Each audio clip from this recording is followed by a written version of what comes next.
Good morning.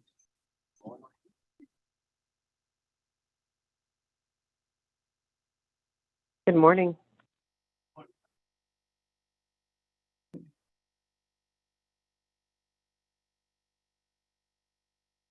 I will call the meeting to order and thank you for joining us for the final board meeting of the calendar year. Today's meeting takes place in the midst of the holiday season, a special time in many cultures, many faiths, and for those of no particular faith. The holiday season is a time of reflection, celebration, and expression of gratitude. So let me begin this meeting by thanking our faculty, staff, presidents across the system for their contributions and dedication over the last year, and especially our regents who worked tirelessly for such great pay increases. I wish you all the peace of the season. May the holidays, however you celebrate them, be a time of warmth and goodwill. And may the new year bring us all good news. Of course, even as I say that, I have to acknowledge, at least from our perspective, that the new year will usher in some bittersweet news. As announced last week, Towson President Kim Satchel will be leaving to assume the presidency of the University of Louisville early next year. Did I say it right, Kim? Yes. Without any doubt, Kim has been an extraordinary president who leaves the university on the move. Under her leadership, Towson's academic programs and research enterprise has grown tremendously, and the campus has become more inclusive. The campus engagement with the community, business, and industry has strengthened. Most importantly, students have thrived. I know we all wish President Satchel all the best. On behalf of the board, thank you for an incredible years of service.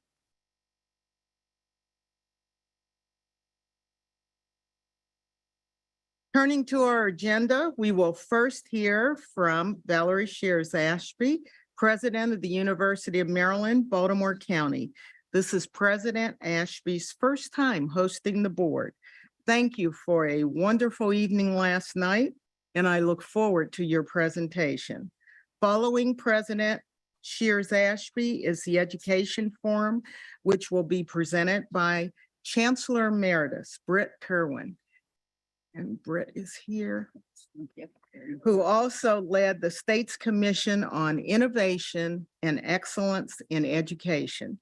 And before we delve into the board's business, we will then hear from Chancellor Perman, followed by our shared governance councils. And so, Dr. Ashby, podium is yours.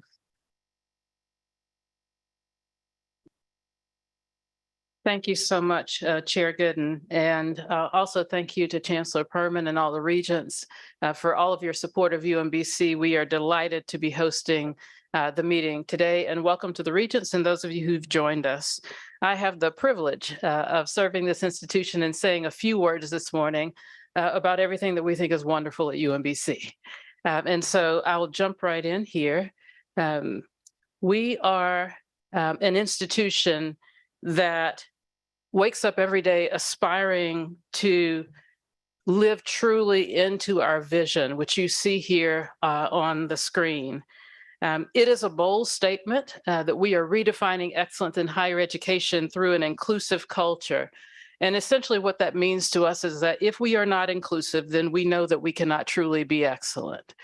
And so that statement, I won't go through all of the details, but it ends with a responsibility and, quite frankly, a joy, statement of joy that says we are welcoming and inspiring inquisitive minds from all backgrounds. And so I'm going to begin this morning by having you see some of that joy for yourselves. And then I'm going to invite three of our students to say a few words about their experiences in relationship to UMBC. The first is Rochelle, who is a student from Shady Grove. I'll go back so you won't be distracted. And also the second is a student, graduate student, Joy will join us, and then following with a student, former student, but also we can still claim him because he's coming back to get a master's degree, Ben, who is working in our community with some of our educational programs. So I welcome in that order, Rochelle, then Joy, then Ben.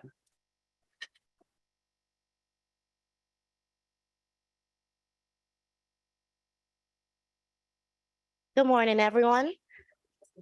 My name is Rochelle Adu, and as President just said, I am a transfer student at the UMBC USG campus. Prior to UMBC, I began my academic career at Montgomery College, where I'm a proud Raptor. And when asked the question, why UMBC, my immediate response is, why not? As a transfer student, particularly one who is non-traditional, I am a full-time worker and a full-time student. I appreciate the community field that is at UMBC. My favorite part about UMBC has to be the outstanding faculty, but a close second is the affordability. Being at UMBC, one thing I'm truly appreciative of is the fact that no matter what type of student you are, the underlying tone is you are still a student. President left me with a few words last time that still resonates with me. A student is a student is a student. And here at UMBC, this is also backed by the multiple opportunities that are given to all types of students. There's not a day that goes by where I don't get lots of things in my inbox saying there's a new internship opportunity that's being presented to the students. So being at a campus where the students are always appreciated and are always welcome, and definitely I could say in my experience that UMBC backs up its motto and its mission because there are multiple resources that are always available to students. Thank you so much.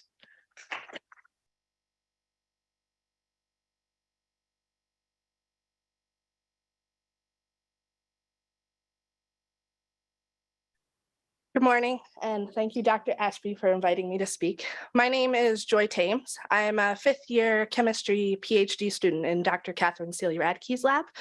I focus on synthesis of modified nucleoside analogs and hope to develop broad-spectrum antiviral drugs.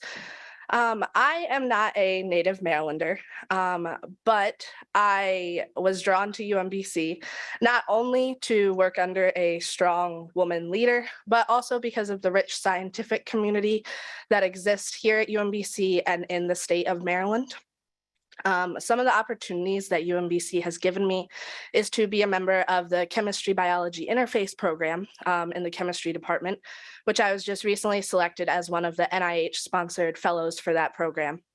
And that program has allowed me to not only present my research globally, but in a few short months, I'll be able to travel to another lab to receive hands-on cross-disciplinary training.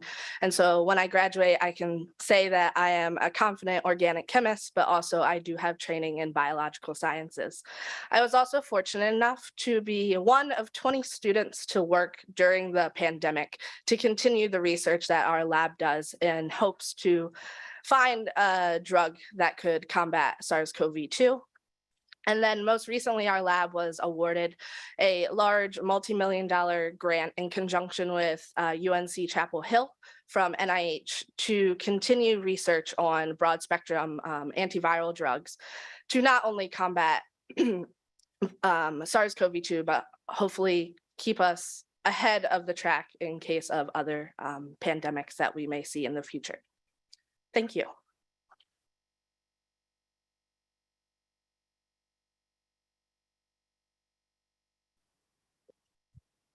Good morning. My name is Benjamin Bala, and I am a program coordinator for the Reach Together Tutoring Program, which is an academic enrichment and math intervention program founded through the Sherman STEM Teacher Scholarship Program here at UMBC. And as the president shared, I graduated from UMBC in 2020.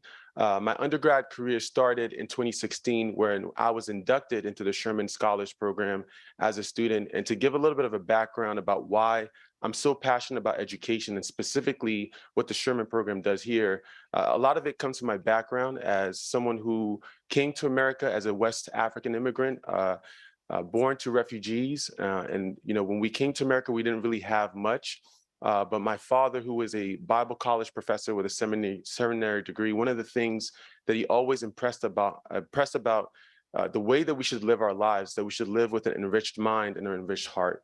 And I think three of the core values that really drove me throughout my life and into UMBC as a student is faith, family, but again, of education, and the importance of making sure that as I try to have an enriched mind and enriched heart, that I can give that to other students. And that is a sort of learning that I've experienced here at UMBC, especially as a Sherman, which focuses on culturally responsive teaching, meaning that when we get sent to a neighborhood, especially urban environments, that we don't go there with the intellectual saviorism that I had younger in my academic career and that I still have sometimes, but that we develop teachers that respond to the needs of those communities by understanding the context and the history.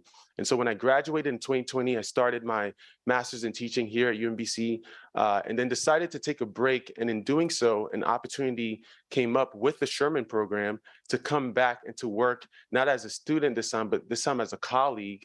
And even though I felt extremely underqualified, I knew it was a chance that I had to take because I have seen the Sherman program live up to its commitment.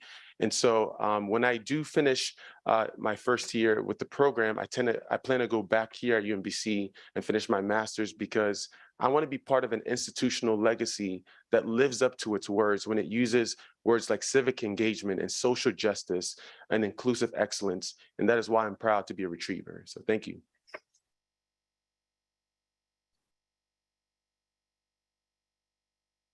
Okay, I should just put them on the payroll. That's all I'm saying. You really don't want to hear anything else I have to say, but if you'll just hang with me for about 10 minutes, I promise we'll be done.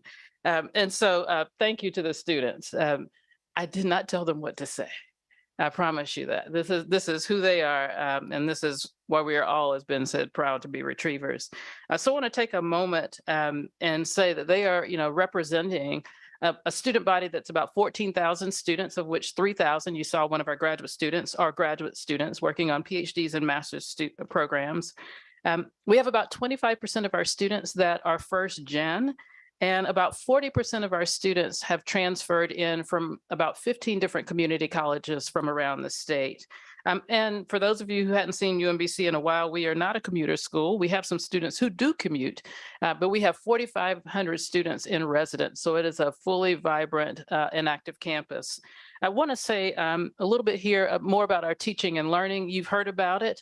It is outstanding and it is nationally recognized. But one of the things that I'm most excited about is the innovation that we're doing in our teaching and learning with our transfer students. Our students, which are about almost 500 at Shady Grove, are having an incredible experience. And I believe there's some models, that's a model for understanding how to have that kind of experience for transfer students. I've heard them say things like it's flexible, it's affordable, it's high touch. We have all kinds of opportunities. And what you also heard is that there's no stigma of a separate kind of student. A student is a student is a student. And so we're going to use that model as we go forward in trying to enhance our transfer student experience on this campus. Wanted to say a word about research. We're doing public research for public good. And there are some critical challenges in the world. We not only, as my colleagues like to say, we not only produce great students, but we produce great research that really addresses many of the challenges in the world. And those challenges range from race and racism to cybersecurity, to the environment, to health, and to education access, as Ben talked about.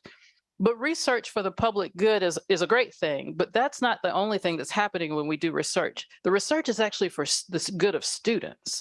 And what we know is that when students engage deeply in these topics with our faculty and with staff, they have a greater sense of belonging and self-esteem.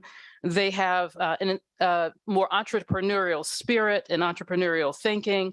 They are retained when they engage in research, and they're exposed to opportunities and careers that they would not have imagined. And on our campus, because of that, about 82% of our students have some type of applied learning experience. So just let me run through a couple of these topics real quickly here. On race and racism, on that topic, our students are engaged with our faculty who are scholars across the arts, humanities, and social sciences. Here I'm depicting from left to right, a faculty member in our Department of History whose work is on race and democracy. In the center, we have a faculty member in public policy whose work is on race and class and access to education. And on the far right, we have a faculty member in American Studies whose work is on race and policing and housing justice in the city of Baltimore. Another topic, as I mentioned before, that's important to the nation and certainly important to our state as we are a leader in cybersecurity is this partnership that UMBC has with the state. We have a partnership in cybersecurity in the Maryland Institute for Innovative Computing, where we're not only working in cybersecurity, but also issues of AI and data science. What I'm showing you here is one of our latest projects, which I'm excited. I believe Professor Banerjee may be in the audience today. This is his picture here. And his work is on securing manufacturing from cyber attacks. And this is really important. In the state of Maryland, manufacturing is about a $28 billion business. But this is a major threat nationally. As manufacturing becomes more digitized, there are more avenues for cyber attacks and for cyber breaches. And he approaches this in a UMBC twofold way. The first is that they are creating a curriculum for present manufacturing professionals in the state so that they can learn more about cybersecurity. So there is an actual online curriculum that is being created for present workers in the state. But the second thing that they are doing is producing a cyber range. And this is going to be a one-of-a-kind facility. You see a snapshot of it in the top right corner. It's a miniaturized manufacturing floor where students can also faculty will do research and have hands-on exercises with manufacturing and cyber breaches. And so you have an opportunity to actually practice this work. And we'll bring people here who are manufacturing professionals in addition to training our students. I should also mention that some of this work is funded by Empower dollars from the state. And then on the topic of the environment, this is a major effort that we have here at UMBC. This particular project that I'm showing you is an iCare, we call it iCare program. It is an NSF-funded program. It's an interdisciplinary consortium for applied research in the environment. And this is fantastic. It's across all of our 3 colleges. So it's arts and humanities, social sciences, it's natural and mathematical sciences, it's engineering. And they envision training a diverse student body in ecology, engineering, social science, and policy research related to environmental environmental problems. They're seeking to empower students for careers in this space. This is critically important because what you may not appreciate is that the geosciences are one of the least diverse areas of science. To give you some sense of numbers, there are about less than 10% of the PhDs nationally are given to people of color. That means 90% are white. And in addition to that, there's another data point that you might want to know that also contains the number 90. We know that diverse teams produce better decisions 90% of the time. And so with only 10% of people of color participating in this, as much as the environmental issues affect people of color, particularly in urban environments, we know that this is important work. There's another number that I will just throw out for all the academics in the audience. Less than 3.8% of the faculty in the country are people of color in the geosciences broadly, climate, geography, environmental engineering. So this is really important, and I love that they're doing research in Baltimore and on the Baltimore Harbor. And you can see the diverse group of students here who are participating with our faculty. And in the area of health, I'm delighted to have also in the audience Professor Sally Radke. She is a rock star here at UMBC. You heard her student Joy talk about antivirals. This is an NIH-funded project. So to give you some sense of scale here, there are 9, post-pandemic, there are 9 NIH-funded projects for drug discovery for antivirals, basically to get in front of pandemics. One of those is a project that was mentioned by Joy that is run here at UMBC. This consortium, I promise you it wasn't on purpose. They were with UMC Chapel Hill long before. For those of you who know my background, that was not that. That was work that they were already doing. That particular consortium is a $65 million project over 3 years. And their goal, I love what they're doing in their lab, you got some sense of it from Joy, is they are producing flexible antivirals that can be stored and shipped anywhere in the world. That's a big deal for those of you who don't know the science. Even if you don't know the science, imagine that a pandemic comes up and you just go to the storehouse and send it where you need it. That's what we're talking about. They call them fleximers, which, you know, the scientist in me, for those of you who might not know, I just had to put that up. Those are the structures which are elegant and beautiful. Let me just tell you, Kathy, they are elegant and beautiful. If you don't know that, just go with us. It's elegant and beautiful. And I'll go on here. Kathy, by the way, is also a Jefferson Fellow. If you know what that means, it's a big deal. Okay, so just end up in talking about our community here. The picture in the top middle is a picture demonstrating our choice program. You all know about our choice program, I'm sure. It promotes positive outcomes for youth and families across Central Maryland. And the whole goal is to disrupt the school to prison pipeline. What I want to highlight is we're doing most recently in that program called the Intensive Advocacy Initiative, Choice Intensive Advocacy Initiative. That is funded by the Department of Juvenile Services. It serves about 566 youth, of which 71% are Black and Latinx. Just a data point in their work in this last year, all of the folks, young people who worked with them, none of them received a new charge. 99%, I should say, did not receive a new charge, and 97% did not receive a new arrest while they are part of this program. They're doing this in many ways. It's a wraparound program for youth and families. It's tutoring, it's connecting them to resources, it's goal setting, it's job readiness. And so that is a commitment that we have. And by the way, they're located in the heart of Cherry Hill. If you've never been to their offices or to that part of Baltimore, it is something to see. And then I'll end up here by just talking a little bit about the Sherman Scholars that Ben ended up talking about. This is in the bottom right corner, you see the woman standing at the front of the room. That's Betsy Sherman. She gave UMBC, as you all may know, before I arrived, the biggest gift the university's ever received, which is a $25 million gift. And it was to continue the work that we have been doing and create a national model for K-12 partnerships for advancing excellence in urban schools. That's what we were doing. In the pandemic, I want to just tell you how we've innovated and continue to innovate. We created a Reach Together tutoring program to address the precipitous drop in math scores for students during COVID. As a part of that program, I met some of these students the other day. There are 300 UMBC tutors in the schools tutoring 3rd and 5th graders.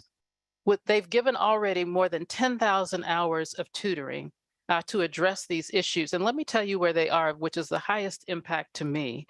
They're at Lakeland, Westport, Arundel, and Cherry Hill. Now, if you're not from around here, like me, you may not appreciate that these are some of the most economically challenged schools for students and families. One of those schools has 63% of the students who are and families at or below the poverty line. The other 3 have 95%. At or below the poverty line. So this is high impact civic engagement that's also based on research, it's teaching, and it's all of the service that you heard from our students. And so finally, I just want to say, this is my slide. I say, we're great. That's what I put this on and say, we're great. Okay, we're not perfect, but we're great. So let me just hit a few highlights here.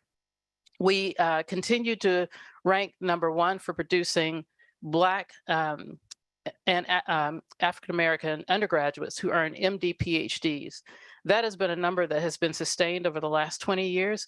One of the things you might not appreciate about this is that we're #1, and I think we produce 54. I think that's right.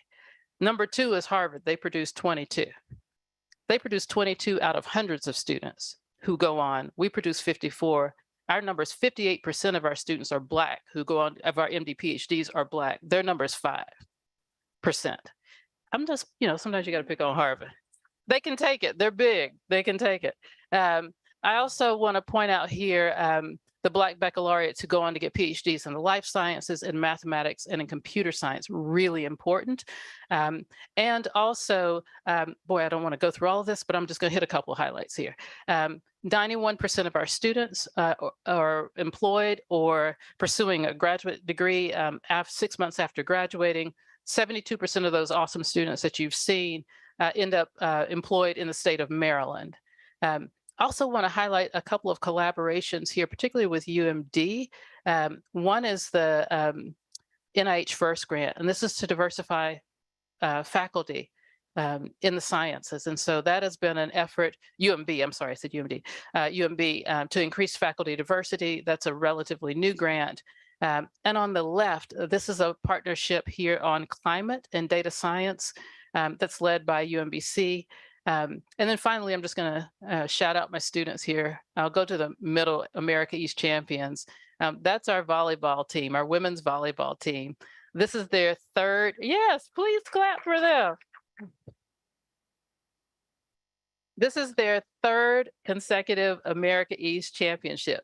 What's so cool about that is one of their stars on that team, her name is Emily. She's in the picture there. She came to UMBC and she said this the other day because she wanted to do physics and play volleyball.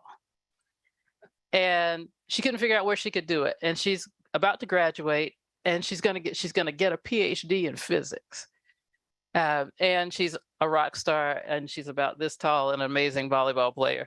I'll go to the picture in the bottom just because I always I laugh every time I would hear, we won the mock trial championship and we beat Yale. Like that was a big deal, right? It was a big deal.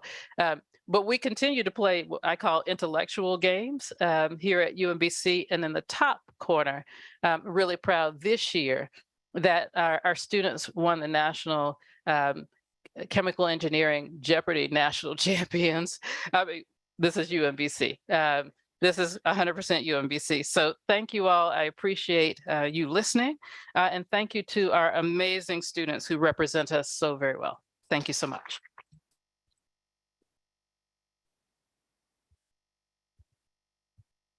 Thank you, Dr. Ashby. We've learned more about UMBC in the last 10 minutes than we have in the last several years. Kudos to you. And let's give her another round of applause. As I mentioned, we are joined today by Chancellor Emeritus Britt Kerwin, who will be speaking to us today about the blueprint for Maryland's future. This landmark piece of legislation passed by the General Assembly in 2021 includes comprehensive changes to Maryland's early childhood and public schools. It is a 10-year, multi-billion-dollar plan to elevate Maryland's public schools to the level of the best performing school systems in the world, with the promise of opportunity for every Maryland child. This legislation is truly transformative and provides unprecedented resources to the schools. It also has implications for the USM. The legislation includes initiatives around teacher preparation and workforce development, as well as college readiness standards. Britt Kerwin's work on the blueprint is just the most recent example of what has literally been a lifetime committed to education. Britt was an educator, academic, and administrator at the University of Maryland, College Park for 25 years, then president of UMCP for 10 years, president of Ohio State University for 4 years, and USM chancellor for 13 years. His commitment to and impact on education, including this system, is truly remarkable. It's a pleasure to welcome him this morning. Britt, thank you for joining us this morning. Thank you. Thank you very much. And thank you, Madam Chair, for that lovely, wonderful introduction. I must say it would really energize me to walk into this room, returning to a Board of Regents a meeting where I spent so many wonderful years working with the board. And I must say it's wonderful to see so many familiar faces that I worked for all those years still on the board. And Jay, all I got to say is you're a very lucky man to have this board.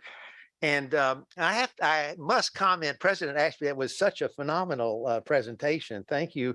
And your students, they were so inspiring. I got goosebumps listening to them. I mean, but it's great to see such wonderful things continue to go on here at UMBC. So as the chairman indicated, I'm going to give you a little briefing about the blueprint and what its implications are for the university system of Maryland and generally higher education in the state and the potential impact on our state. And I'm going to start with the assumption that, you know, this has been my life. I lived and breathed this blueprint and its predecessor, the commission, for 6 years.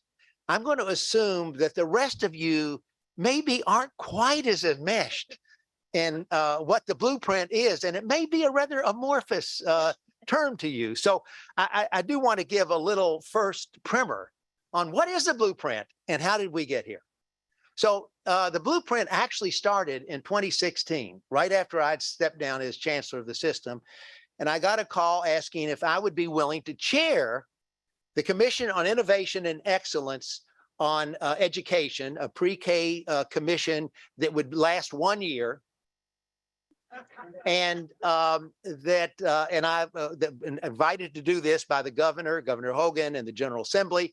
And we were given a rather amazing charge. I don't think this has ever happened in any other state. We were asked, this commission, which incidentally included 8 members of the General Assembly, representatives of the business community, representative of the State Board of Education, the superintendent, the chancellor of the University System of Maryland. So it's a very broadly based commission. And we were given the charge to make recommendations so that Maryland schools would serve its students as well as the best performing school systems in the world, not the US, in the world. So this was a really quite daunting challenge, because it turns out that at present, the Maryland schools are very, if you look at the NAEP, the National Assessment of Education Progress, the nation's report card on education, Maryland is in the middle of the pack. 24, 25, 26 in the state. And our states are in the middle of the pack against the world's leading economies when it comes to education outcomes. So to go from where we are now to where the commission was charged to take us is a huge lift. And so the way we went about this, we had an amazing consultant that had an organization that has spent 20 years studying the elements of high-performing school systems. And basically what we did was to work with this consultant to take the best practices for the high-performing systems and adapt them to the Maryland context. And so the commission did this, but it took much longer than 1 year. It took 3 years.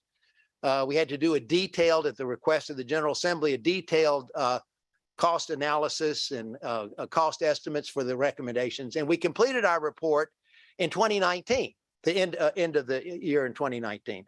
This then went to the General Assembly in the 2020, which was the first real year of COVID, as you may remember. The General Assembly passed overwhelmingly the recommendations, which got rolled into what we now call the Blueprint for Maryland's Future. However, the governor vetoed the bill because he felt that it was too expensive, wasn't affordable.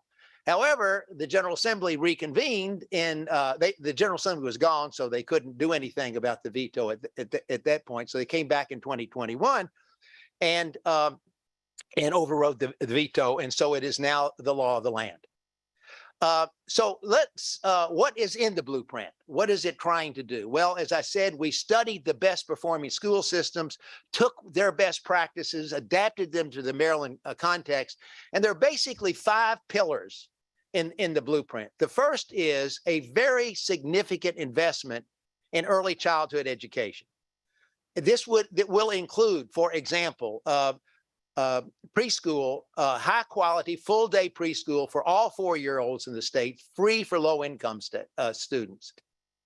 High quality, full day preschool for all low income 3-year-olds, and an investment in programs like the Judy Center that support young children from birth to 3-year-old age 3 in low income communities. The second pillar, and this is where the university system will be most engaged, I think, is the development of a high quality, diverse teachers and leaders. By this, we mean well-prepared teachers who will have the benefit of a career, a merit-based career ladder so that good teachers can stay in teaching, compensated at the level of other professions that require similar levels of education. This is what the high performers do. If you're a teacher in one of these high-performing countries, you are considered to be the equivalent of an architect or a CPA. That's what the blueprint calls for to happen in the state. Career and college readiness, a commitment to a internationally benchmarked curriculum starting in preschool that will lead to a real college and career ready standard.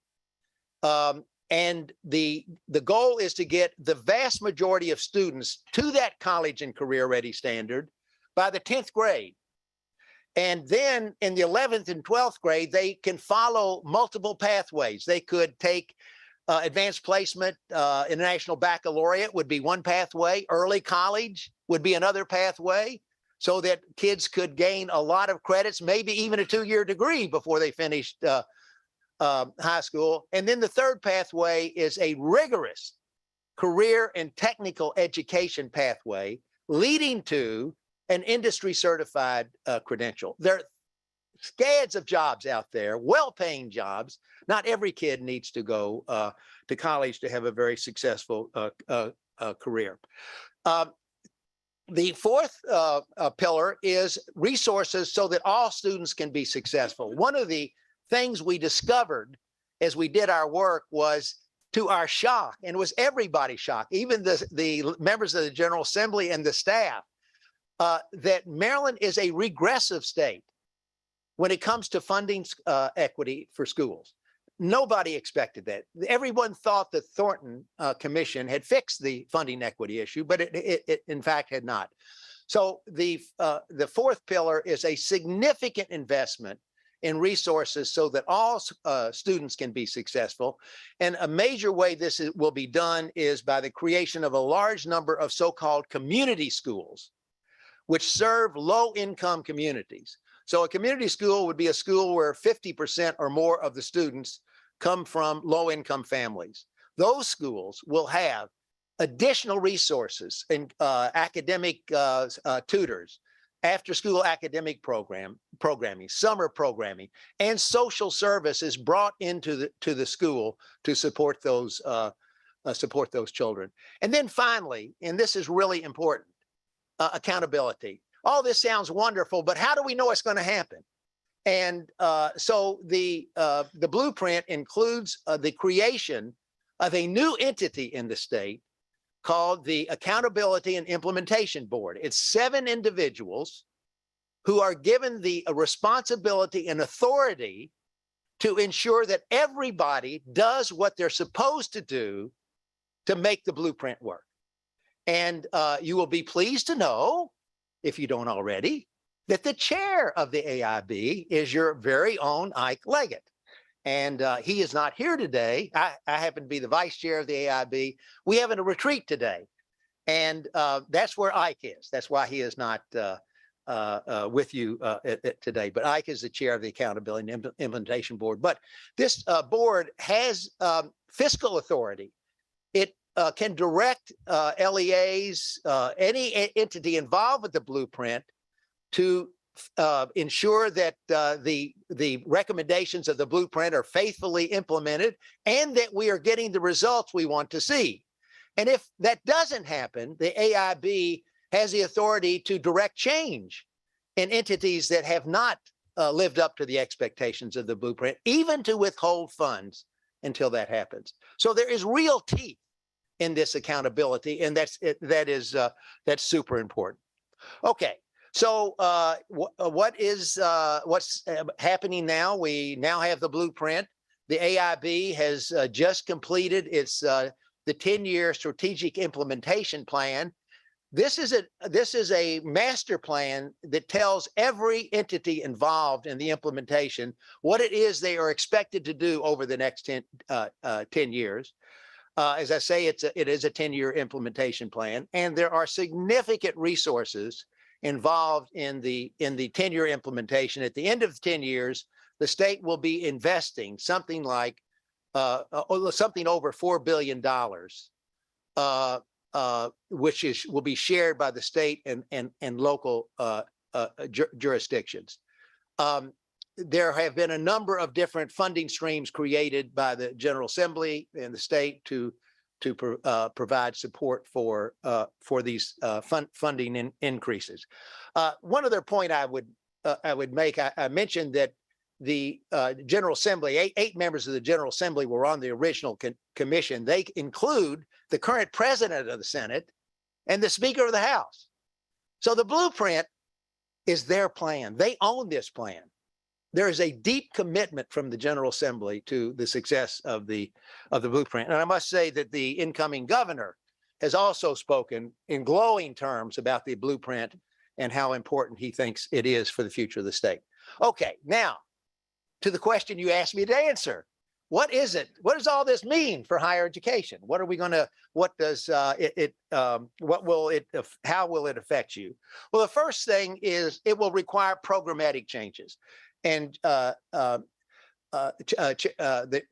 Madam Chair mentioned the change in teacher preparation that called for in the blueprint. I'll say a word about that, but there's also a very significant, we don't have enough young people, bright young people going into teacher education because it's not seen as an attractive job. Well, the blueprint changes all that. It's going to make teaching a real profession. And teachers are going to be given more autonomy in the classroom. They're going to be much better compensated. Their compensation is going to be at the level of other professionals with similar levels of education. And there is going to be, there's a huge scholarship fund. It is roughly $20 million a year for new teachers. For prospective teachers. So there'll be a big financial aid package.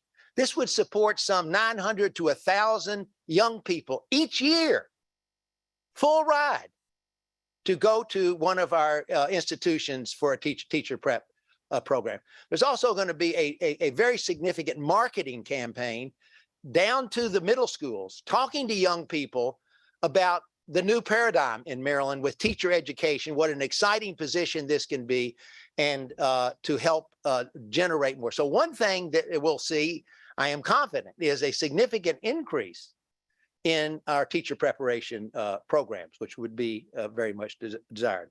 But there also will be requirements in the changes in the nature of the teacher preparation programs. For example, the teacher preparation programs will require significant training on cultural competence for teachers, for something called restorative practices, management of the classrooms. I go around the state talking to teachers, and they all like the education they got, but they say almost to a person, we weren't ready for the classroom we entered. And the ability to manage classroom restorative practices has to be part of every teacher preparation program. We're going to expect our teachers to have research skills, to understand data and data analytics, so that they can be abreast of and contribute to the latest thinking on pedagogy and student improvement. And there's going to be a year-long practice teaching requirement. Right now, it's, I think, only a couple of months. So there will be significant changes in the teacher preparation programs, including professional development. A second area where there'll be an impact is with partnerships. Obviously, I talked about early college, so there's going to be a whole stream of students still in high school who will want to begin their college work, and all of this, you know, there's funding to support that. There is collaborative grants that have been created for the MSDE, the Maryland State Department of Education, to partner with universities in developing, for example, the career ladder. I mentioned we're going to have a career ladder, a merit-based career ladder, where we're going to look to higher education faculty to help us think through how do you construct a career ladder. These collaborative grants have already started, and incidentally, College Park has one working with the Montgomery County and Prince George's schools. Bowie State has one of these collaborative grants working with Howard County, and Towson just received one of the grants, but there are more to come. But it's not just these collaborative grants with the schools of education. We are looking, or the blueprint will be looking, for research from our institutions on learning practices and pedagogy. For example, College Park is standing up a major institute on literacy. In the blueprint, we are calling for all students to be at grade level on reading by the 3rd grade. That's the single most important thing in getting student success, literacy. I'm a mathematician. I know math is important, but you can't learn math if you can't read. And so the literacy there's a huge focus. We have significant problems with literacy across the country. What we have is at College Park now, a research entity, multidisciplinary, drawing upon cognitive scientists as well as representatives from the College of Education, that will be able to inform the state on the best practices for a literacy education. I just use that as one example of how for this to be successful, we need to look to the expertise of our colleges and universities to help us keep at the leading edge on all these issues that are associated with teaching and learning. And then finally, enrollment. I've mentioned the increased enrollment that will be in our teacher preparation programs. But let me just give you one other piece of data. Right now, sadly, only 30% of students who leave our schools, our pre-K through 12 schools, are deemed college and career ready by the state's measure of college and career ready. 30%. That is shameful. What happens to those other 70%? Sadly, they populate our prisons. They draw upon our Medicaid. That's the population that costs the state so much money. The blueprint, if we do what's in the blueprint, and it's happened in the high-performing countries, 80 to 90% of students will leave our schools college and career ready. Think of what that does for the enrollment at our institutions. Think what it does for the quality of life in Maryland when we have that proportion of our students ready to enter the economy and be productive citizens. That's why this is such an important thing for the state. And Madam Chair, I thank you so much for letting me come and give my relaxed, calm, I'm sorry, Britt. unenthusiastic presentation about the Sorry, blueprint. Britt, you have no passion around this. Yeah.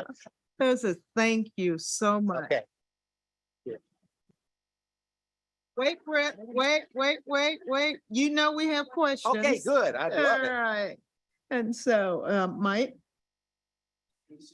Good to see you.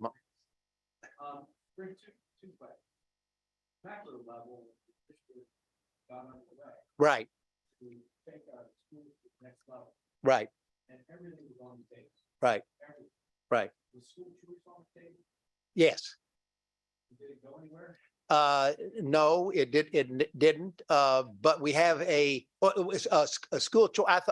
I'm sorry. Did you say School choice, school choice?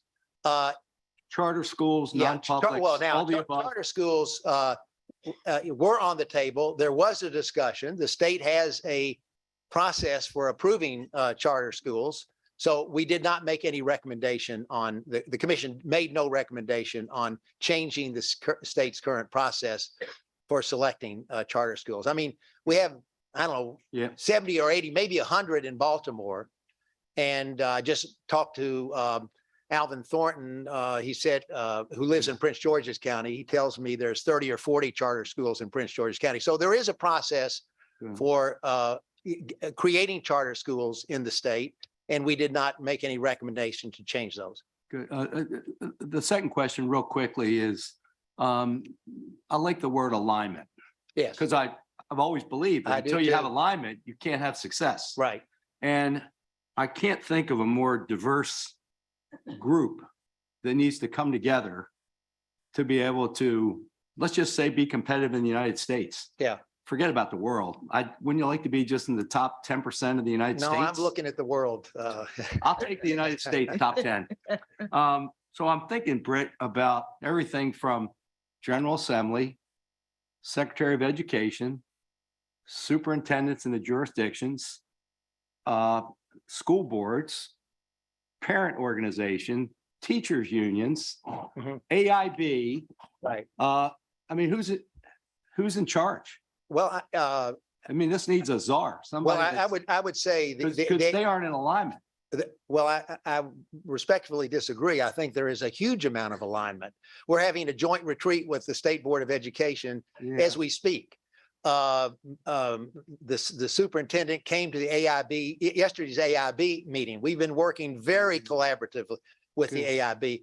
The implementation plan that we did was done in a totally transparent process. We had like 6 Zoom meetings where we had hundreds of people contributing to the implementation plan. We put a draft out in October, got lots of comments back on it, and then shaped a plan that was drawn upon the comments from constituents across the state. So I would say there's a tremendous amount of alignment on the AIB staff. Meet with each LEA has a blueprint coordinator, each LEA in the state.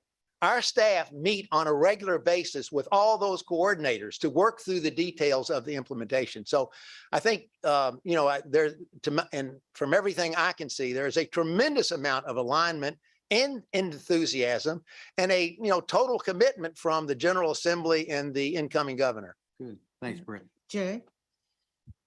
Britt, thank you. Thank you for everything. Well, The system, the institutions, I think I can say we're committed to the success of the blueprint. What's going to trip us up? What are the pitfalls? yeah, I think the changes are so profound. No state has ever attempted to do anything like we're doing in Maryland. I mean, if we do this and are successful, we will become the beacon for the rest of the U.S. People are watching, believe me. I read all these articles about what's going on in Maryland, and people are waiting to see what happens. I think the thing that can trip us up is if we aren't persistent. Now, we're not going to see rocket-like changes overnight. It's going to take time for the changes to be felt and seen across the state. And if we don't stick with this for 10 years and see it through, that to me is, we get cold feet. We back off too soon. The plan is absolutely rock solid. It is based on best practices that have worked in multiple regions of the world. in multiple cultural constructs in various countries. It will work if we have the resolve and the determination to see it through. Britt, many people were, had sticker shock when they saw the price. Right.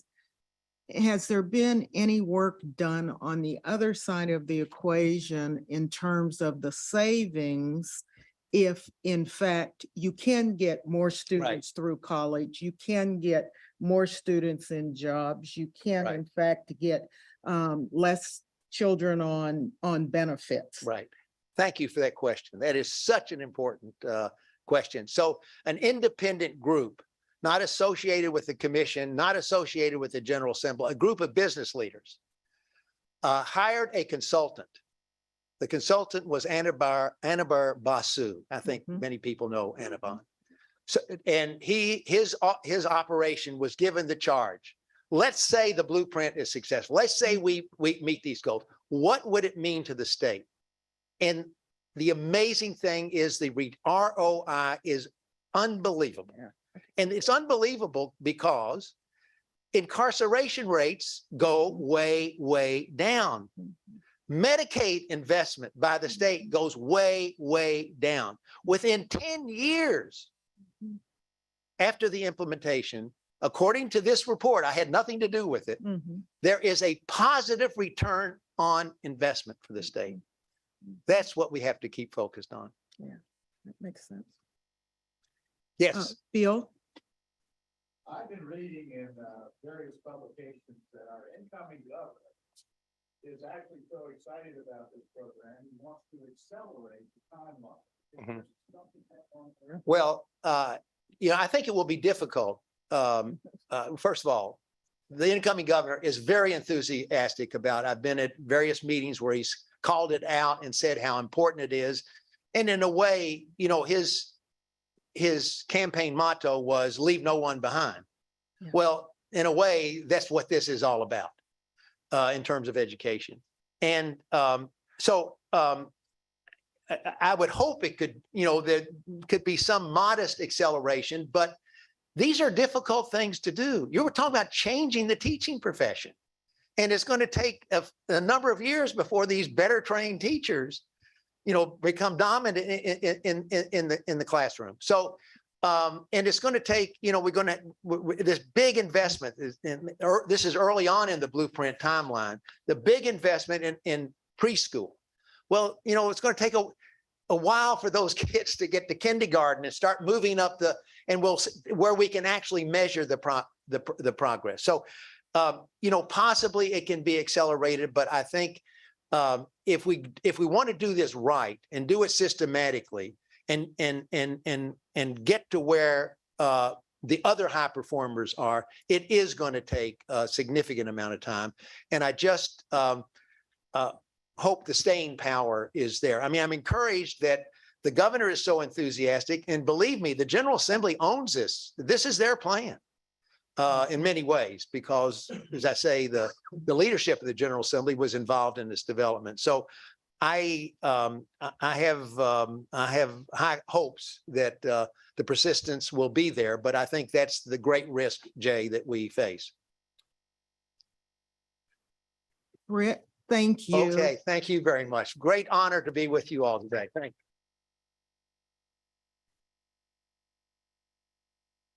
We'll now have the Chancellor's report.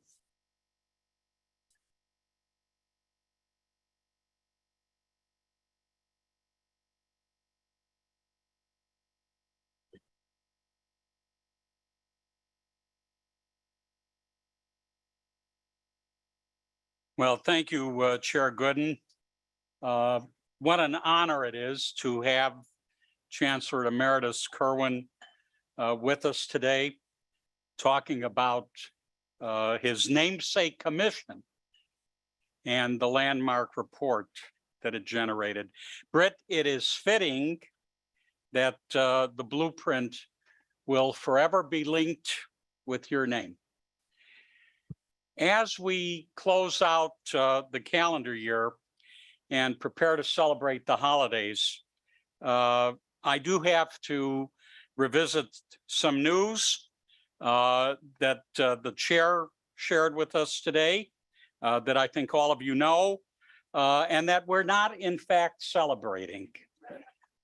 Namely that our dear colleague, President Kim Schatzel, will step down as Towson's leader and, as you know, assume the presidency of the University of Louisville. I need to repeat briefly some remarks I made last night. This president has been a game changer for TU. You know that she has grown its student body, diversified its student body, modernized the campus, doesn't look the same. She's eliminated achievement graduation gaps for underrepresented students, and tremendous commitment to social and economic impact. There are just hundreds of community engaged projects and partnerships. Where I live, where my office is at IMED, I see it every day as middle schoolers, high school students come and are educated by Towson staff, getting them excited in STEM. Kim has been a major supporter of that kind of work. It's going to mean great things for U of L, and we all share with you our warm wishes. Thank you.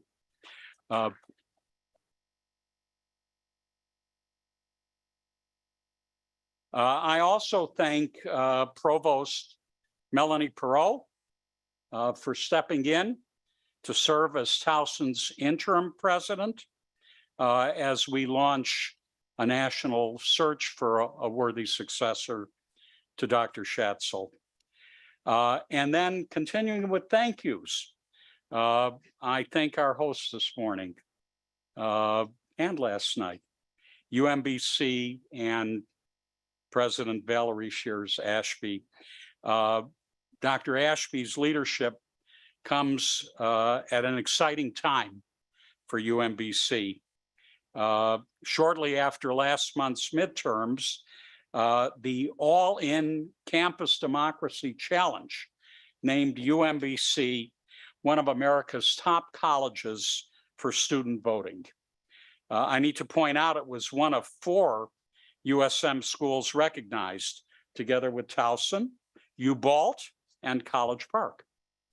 I was going to shout out the volleyball team, but you've done that already. Congratulations. But off the court, as you heard, UMBC's chemical engineering students won the Chemi Jeopardy National Championships hosted by the prestigious American Institute of Chemical Engineers. Last month, UMBC joined the NASA-funded Tigris mission, which launches to the International Space Station in 2026. The point of that mission is to determine the source of heavy elements like gold, platinum, lead that find their way to Earth. Back here on terra firma, UMBC was just named a top 10 workplace by the Baltimore Sun.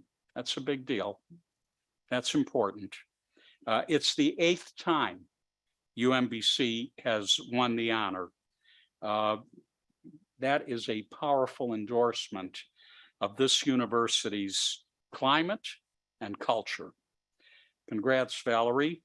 I think we all realize from your presentation that you've set a very high bar in your first few months. We all can't wait to see what you do next. Though it's been only a matter of weeks since we last met, there isn't any shortage of good news to share. And what I'm going to report to you, Board of Regents, is but a sample. Sticking with UMBC one moment more, there's another item I want to mention. Last month, the Baltimore Sun ran a terrific profile of two UMBC programs. One, the Sherman Scholars, which we heard about this morning, and the Reach Together program, which provides what's called high dosage math tutoring in city schools. The Sun's feature was a great example of efforts across the system to strengthen our P20 pipeline so that all Maryland learners are ready for college level work. That's what I mean about us being all in already on the blueprint. And you know, it's one of my personal passions. So I want to cite some accomplishments by our institutions. Last month, Coppin State won $3.7 million for its Pathways to Professions program, which targets preparation and support to Black and Latinx teachers, where classroom turnover is significant, and places these teachers in high-need urban and rural schools. Thank you, Dr. Jenkins. Frostburg's College of Education was one of 55 schools granted national accreditation by the Council for the Accreditation of Educator Preparation. It's a prestigious endorsement of its teacher ed program. Thank you, President Nowacek. College Park received $3 million for its Upward Bound program, supporting 120 Prince George's County high schoolers for 5 years, giving them access to classes and tutoring in math, laboratory sciences, composition, literature, foreign language. Thank you, Dr. Pines. Salisbury's Eastern Shore Regional GIS Cooperative won $2.4 million from the Office of Statewide Broadband to develop the maps and data points needed to expand internet capacity to every corner of the state. Access that is indispensable, we all know, for success at every level of education. And here's something hot off the presses. President LaPree has just found out that the Henson Foundation is giving SU $1.5 million to support health and science initiatives. Congratulations. The USM at Southern Maryland, where we met last month, has gotten some very well-deserved press lately for its extensive outreach efforts. The local chapter of the National Society of Black Engineers holds monthly STEM exposure events at the campus. School children from the Tri-County area explore electrical, mechanical, and chemical engineering and marry their science to innovative art and design. Thank you, Eileen. Last week, UMES hosted the 3rd annual Man the Shore Summit, examining strategies to recruit, retain, and support teachers of color. The event's organizer, education professor Richard Warren, is co-chairing the governor-elect's education transition team. What I'm trying to get across to you is what we heard from Chancellor Emeritus Kerwin. We're in it already. And finally, I got a firsthand look at how strong our pipeline really is when I visited the universities of Shady Grove last month. Students talked with me about the different paths that brought them to USG and what they ultimately want to do. Several had come through pathways like UMBC's STEM Ready program and the ACES partnership with Montgomery College, Montgomery County Schools. Dr. Kademian, thank you for the visit. It was very special. Let me cover some important initiatives, achievements across the institutions. The School of Nursing at UMB has established 2 complementary centers of excellence. The Placebo Beyond Opinion Center is going to advance unbiased knowledge of placebo effects by promoting interdisciplinary investigation into the phenomenon. There's much to learn in that regard. And the Synapse Center will use neuroscientific and psychological approaches to form a stronger understanding of how neurologic symptoms manifest so that we can better predict, prevent, and treat them. UMES, one of 5 HBCUs taking part in a research collaboration with Princeton, has announced 2 projects to be co-led by a team of researchers from both schools, UMES and Princeton, one focused on coastal flooding, the other on food safety. And I would also be remiss if I didn't publicly congratulate UMES President Anderson on her election as chair of the American Association of State Colleges and Universities. It's an enormous honor. We don't have Heidi here to congratulate directly. She is doing something even more important because of scheduling. She's celebrating commencement with her graduating students. So I'll extend our collective congratulations on Heidi's leadership position in a nationally prominent higher ed organization. As we approach Christmas, it seems timely to note, now bear with me here, 5 researchers from UMSI's, Peter, who have just returned, Christmas is coming, right? From the North Pole. This is for real.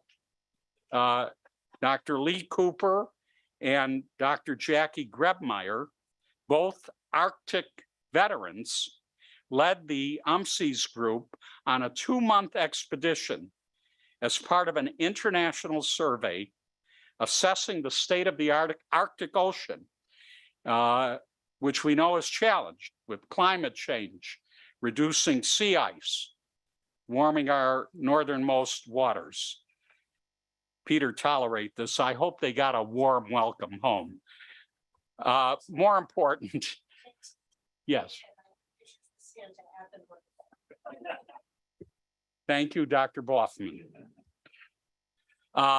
Here are some more initiatives I want to cite.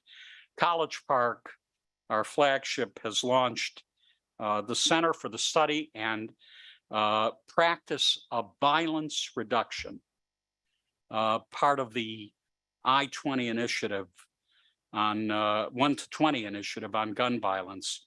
The center is going to gather and synthesize the best research on community-based violence, make it available to the public, to federal, state, local leaders.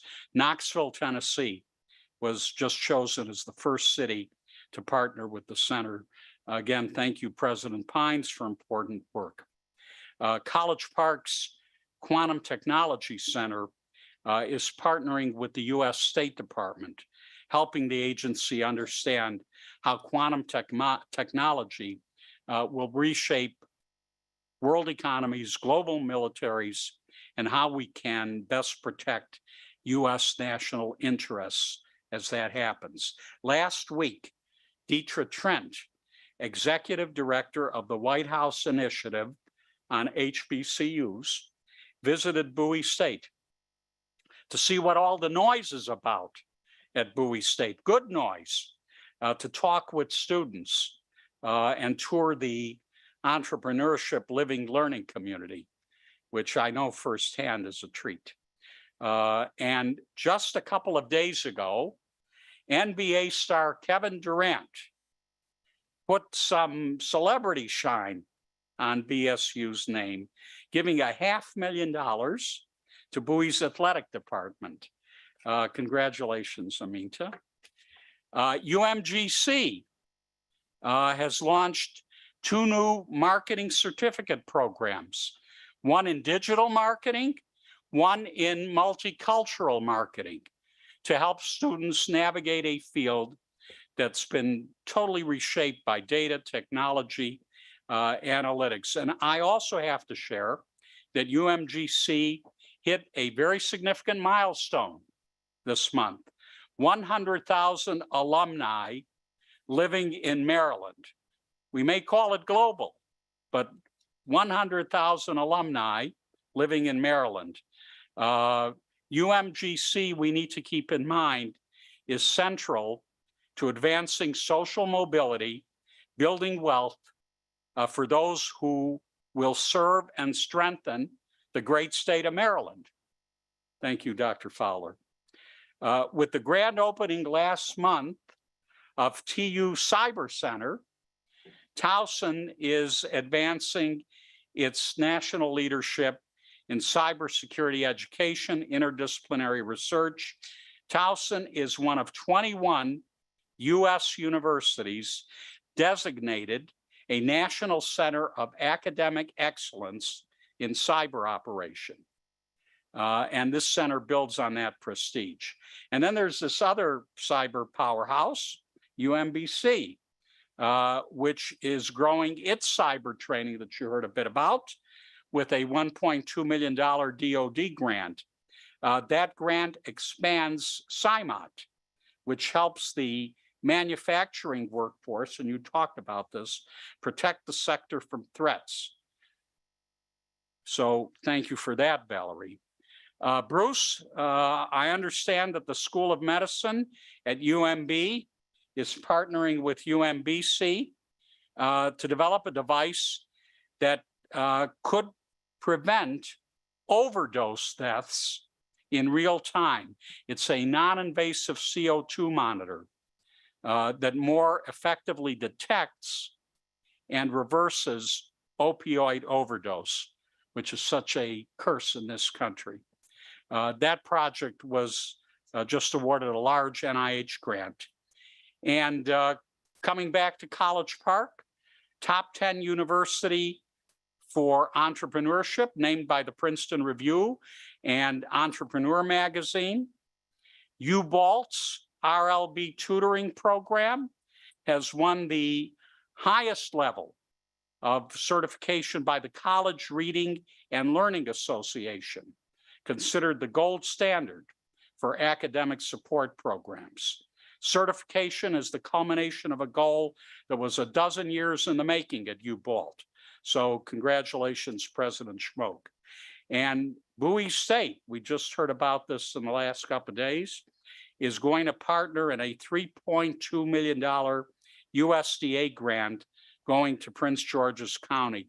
It funds a pilot program to support local farmers and producers of color and implement climate-centric practices in organic farming.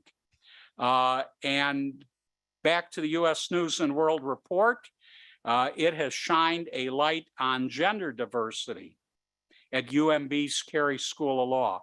Carey Law is #1 among all U.S. law schools for women's representation among faculty. #2 for women's representation among students. #17 among deans. This is a legacy of the Carey School, valuing gender equality, investing in it. Dr. Gerald, congratulations. Please pass on my thanks to Dean Hutchins. Support of students. Just a couple of things I want to cite.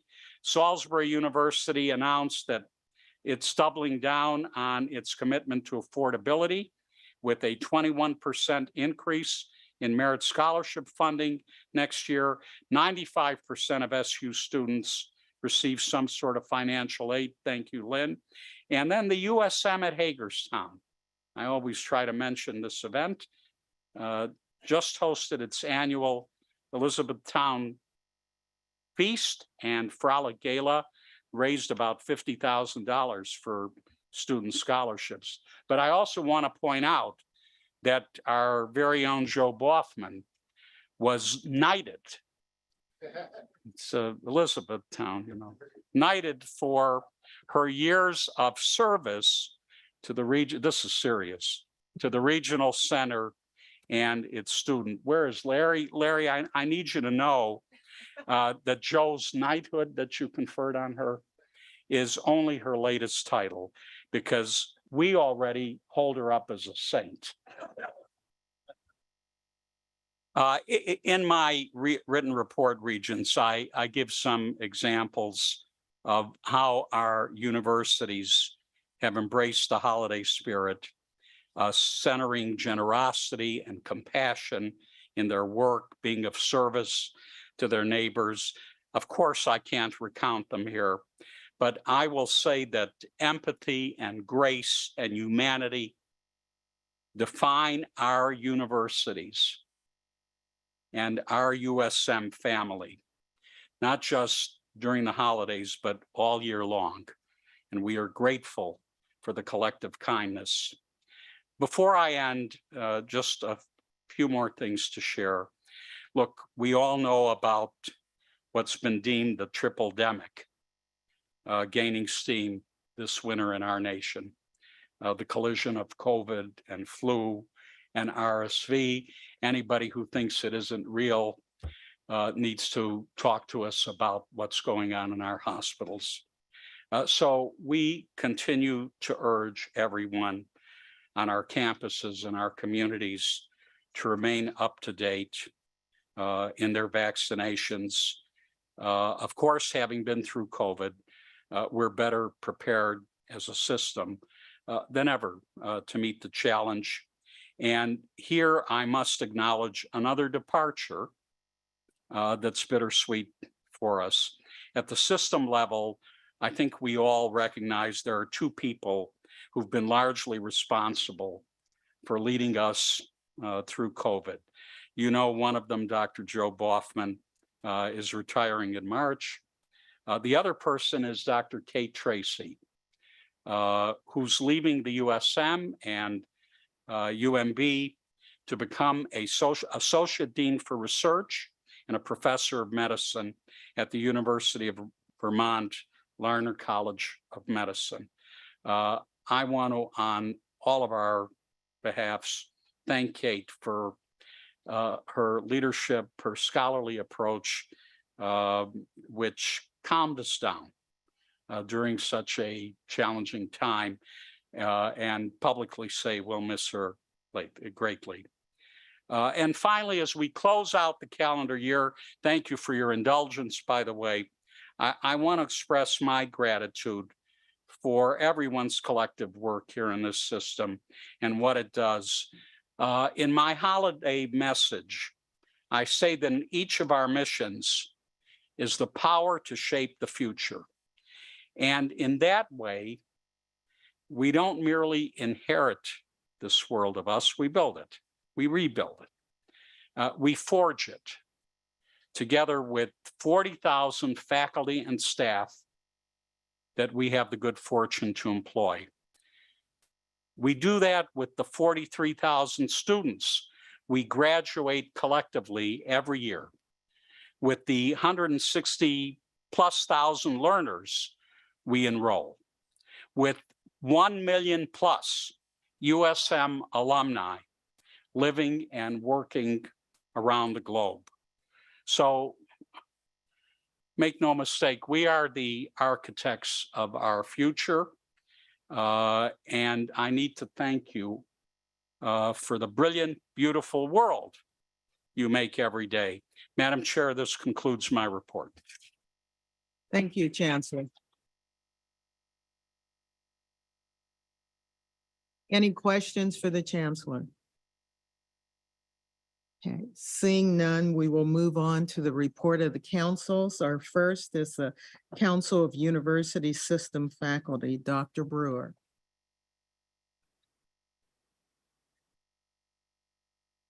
I want to say my first Board of Regents meeting in September, I thought, wow, this is really short. It ended early. And people said, just wait, it'll get longer towards the end of the term. And boy, I think today's going to go a long time. And I don't know how all of you keep everything in your heads. There's so much you've already heard today. So I'm going to add a little bit to that complexity because we have been, of course, accelerating our work as well over the course of the semester. By chance, we had three larger meetings over the last month. With the first one was a tri-council meeting with the other two councils. The second one was our general meeting, and the third one was our meeting. We meet once a semester formally with all the chairs of the faculty senates at each university. So I have a fair amount to say. I'm going to keep it, it's all in the report. So I'm going to just touch on some of the highlights. But most importantly, we've started talking about setting up a task force on faculty status and faculty's role in shared governance across the institutions. One larger concern is about ratios of non-tenure track versus tenure track faculty and what that means for the quality of education as well as for shared governance. The concern being if faculty are on short-term contracts, they might be less willing to speak up about problems. Both Regent Atman and Chancellor Perman agreed to support an effort to gather information about these ratios at all 12 universities and the regional programs, about what's going on in terms of faculty, how ratios are changing, what this means for institutions and faculty governance and student success, and over the last 10 years. So it's sort of the beginning of a conversation, and we'll see what comes out of it. At the very least, we'll have more information. At the moment, that information is, of course, gathered via several kinds of surveys that are submitted, for example, to the federal government, but the USM system has not been actually keeping specific track of these issues. At the November 6th meeting, the tri-council meeting, we focused on issues of common concern, especially issues that we might raise during Annapolis Day, which is February 15th, which is our day to consult with the legislature. These issues included engaging with some of the issues raised by the Regents Committee on the relation between the prison system and the University System of Maryland.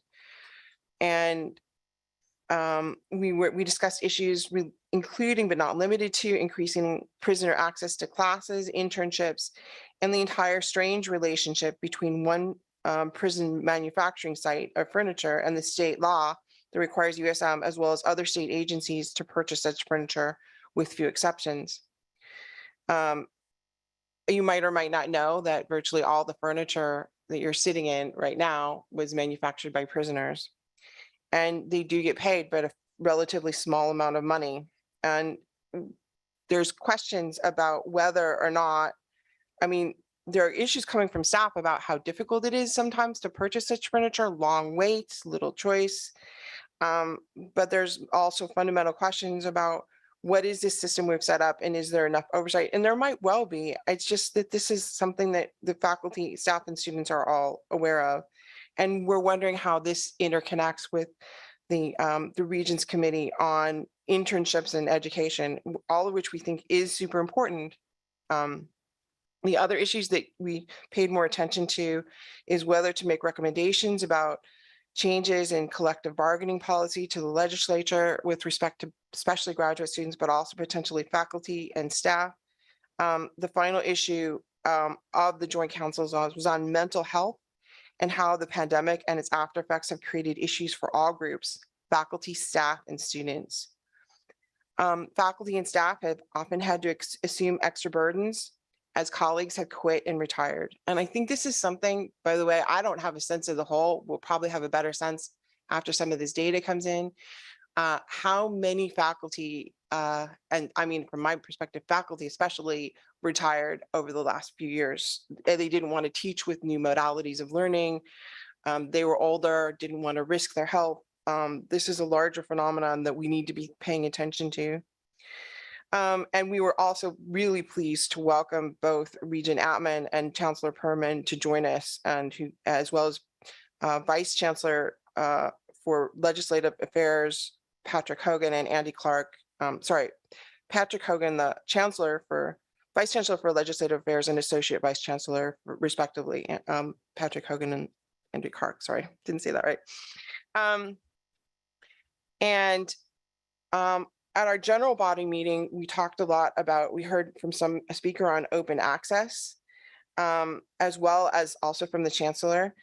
The open access speaker talked about the implications of open access concerns for faculty, especially in the wake of President Biden's new directive that all federally funded research should be open access from the beginning by 2026.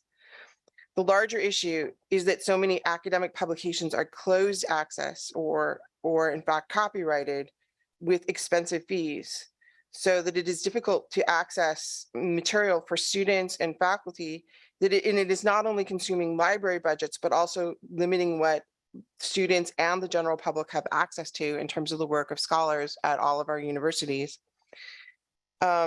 So how do we address these issues? How do we systematically think about it? And what does it mean for faculty? And how can we address these issues within our own universities?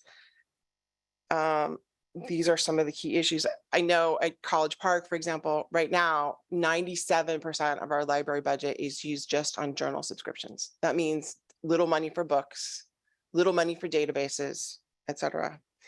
It's a national issue. It's not just here, but it's big. And finally, I wanted to talk a little bit about the December 2nd meeting with the chairs of all the faculty senates at all the universities. And one of the issues that came up, and sometimes people just start talking and it's kind of random, but is the relative lack of staff support for shared governance at most of the institutions. And in fact, we too at the Council of University System Faculty, we have wonderful help from Zakia and Joe, but they're not really our staff. We do a lot of there's not a lot. To get things done, you require some staff support. And so we wanted to address this issue generally as we're collecting information this year. And another issue that came up is questions of identity, which we're hoping to coordinate more closely with the whole brand issue as in the months that follow, and helping to support them in that sense for identity for different institutions. Enrollment was a big issue. Some faculty senates are also already considering how they can contribute to the upcoming accreditation cycle. I'm sure you're happy to hear. Many are also dealing with the issues that I raised at the beginning of how to treat and address concerns surrounding non-tenure track faculty whose numbers have been, well, arguably growing over the past decade, including whether they should be hired on longer term contracts versus at will, promotion and pay, including raises. Another frequent issue of concern was about student absences, which have increased since the pandemic began, even though everything is now supposedly back to normal. This is, again, a question across the country, not just here. And that is the end of my report. Thank you very much for listening. I hope your brain isn't too full. I know mine is. Thank you very much. Does anyone have any questions?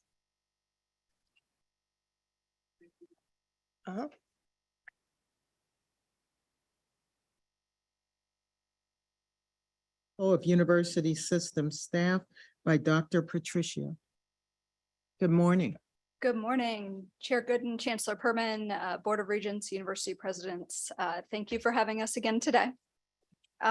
For the Council of University System Staff, I'm going to try to keep this brief. I know everyone is, as Dr. Brewer said, our brains are full. And my goodness, that is true for staff. I think everyone, faculty, staff, and students, and probably you all included, we're limping to the break. So we'll get there. In the same vein of mental health care for faculty, staff, and students, I think a lot of our campuses are making progress in that area.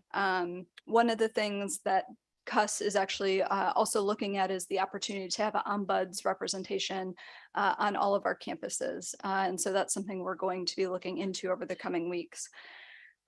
We've been discussing staff concerns related to the upcoming marijuana legalization, how that will impact our students, staff, and faculty. We also wanted to say thank you to the Board of Regents for your work on the incarcerated degree program or degree attainment work. One thing that we wanted to say as staff is the degree attainment is fantastic, but if we look at the second phase of what the degree attainment will hopefully achieve is reduced recidivism, but also a path to employment, ideally within the state. And so we would like to encourage, if there aren't already programs or an effort to kind of close that gap. And we have a system of quite a few jobs for staff and faculty. And so thinking about the ways that that degree program could be a good feeder into employment opportunities to continue on our goal of keeping our prisons lower in population.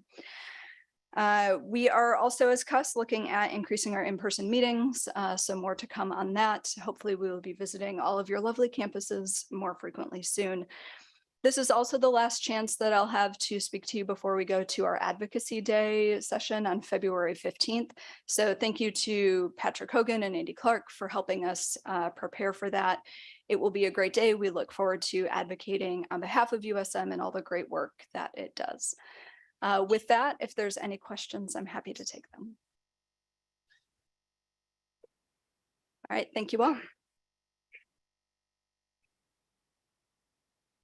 We'll now have the Council of University System Presidents by Dr. Bruh.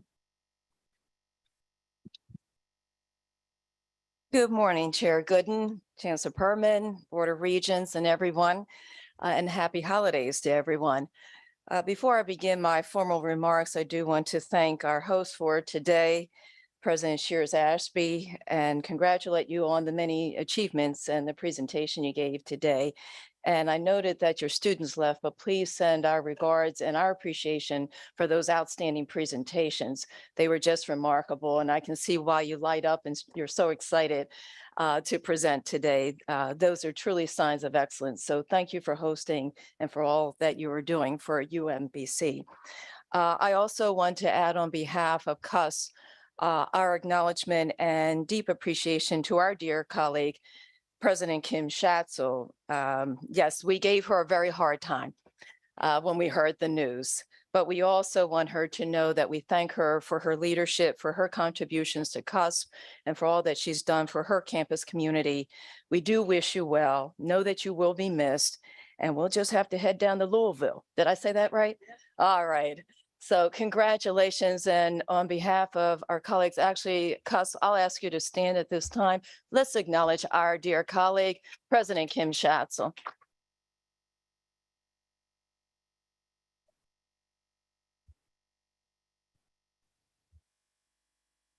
Thank you and best wishes.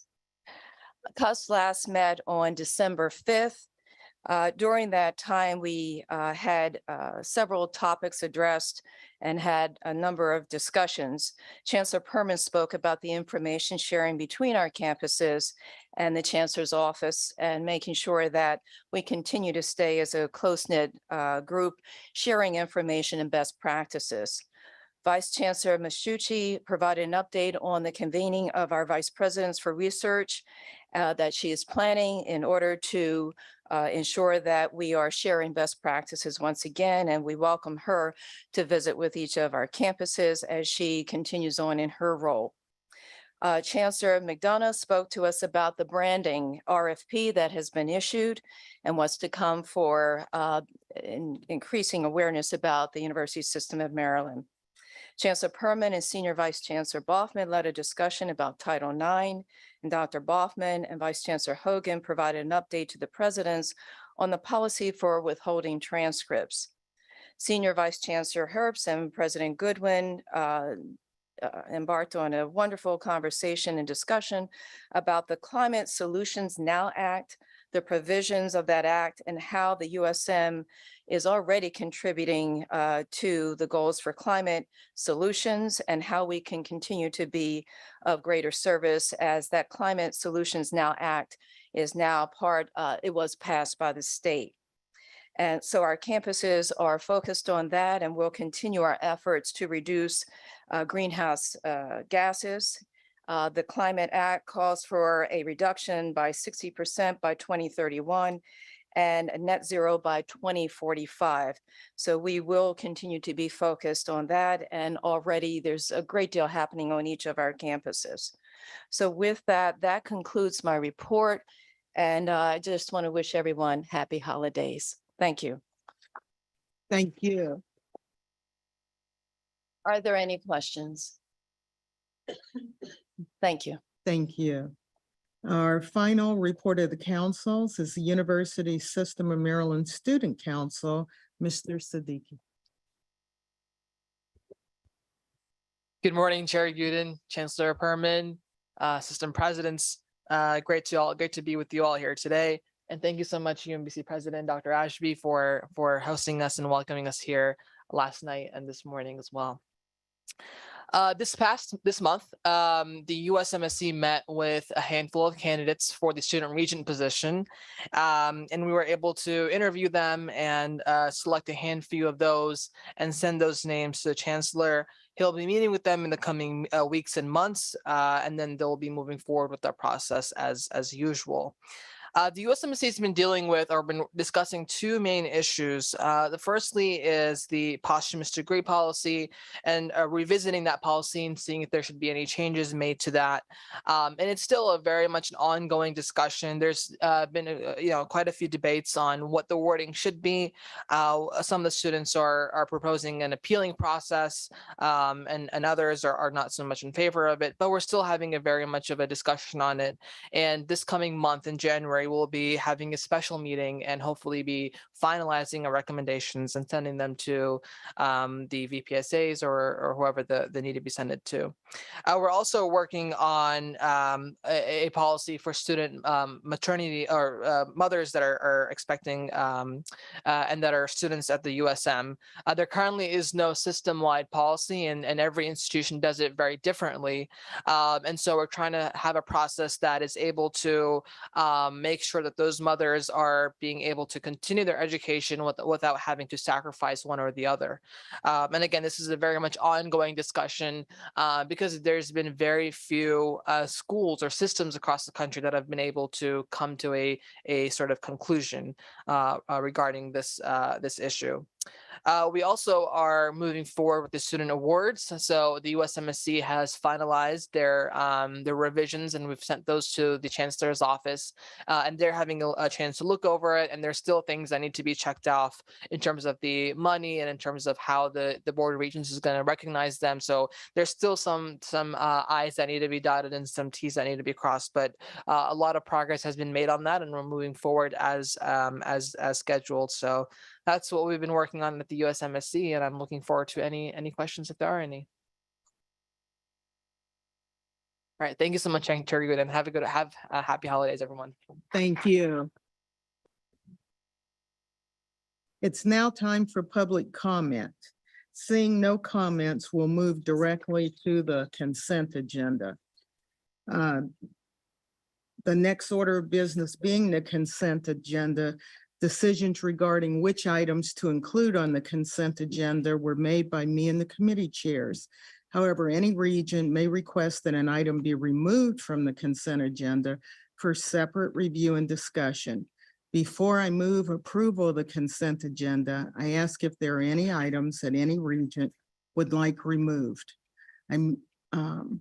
for a separate review and discussion. Seeing none, I move approval of all the items on the consent agenda. Can I get a second? All in favor? Aye. Any opposed? Any abstentions? All right. The next order of business are their committee reports. We have 3 items in the committee of the whole, one that is not on your agenda. And we'll begin there. Because of time constraints, we're going to begin with Rob. So Rob, I'll turn the podium over to you. Thank you, Madam Chair. On behalf of the Nominations Committee, it's my pleasure to present the following slate of candidates for Board of Regents officer positions. I'll read them now. For Chair, Linda Gooden. Vice Chair, Gary Atman. Treasurer, Louis Pope. Assistant Treasurer, Bill Wood. Secretary Michelle Gordine, and Assistant Secretary Bob Rao. At this time, I would call for a vote. Ask for a motion, or I will make a motion to approve. Okay, all those in favor, say aye. Aye. All opposed? Any abstentions? Madam Chair, I believe the slate of candidates is approved. All right, thank you, Rob. The next order of business is Regent Ganella is going to give us an update on branding. And I apologize if this is not on your agenda. We just got the information yesterday. Real-time update. But on behalf of the Strategic Communications Work Group, I just wanted to provide a quick update. We're really pleased. We've made significant progress and stand ready to implement the plan as we've previously discussed and as Dr. Bro referenced. Starting with the fact that we have now signed a contract with BVK for a long-awaited USM branding project and initiative. BVK is a national firm located in Milwaukee, highly rated by our selection committee for both the quality of their proposal and the final pricing structure, which obviously was quite important.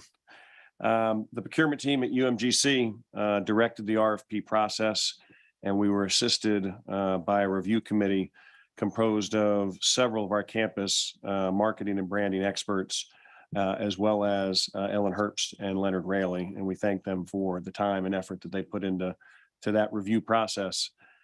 We received proposals from a dozen or more national and regional firms, a lot of high quality proposals for us to review, which I think is a real testimony to the reputation of the USM and the member institutions and the interest in working with this particular group.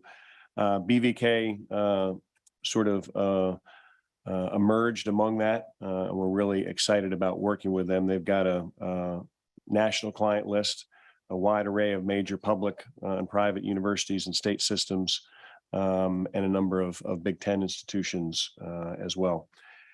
The plan is to kick off immediately after the new year, utilize the Regent Strategic Communications Work Group, which includes Hugh and Ellen and Ike Leggett, to direct the process, but to maintain assistance from a small kitchen cabinet of campus experts that will help us with both the strategy and the institutional engagement.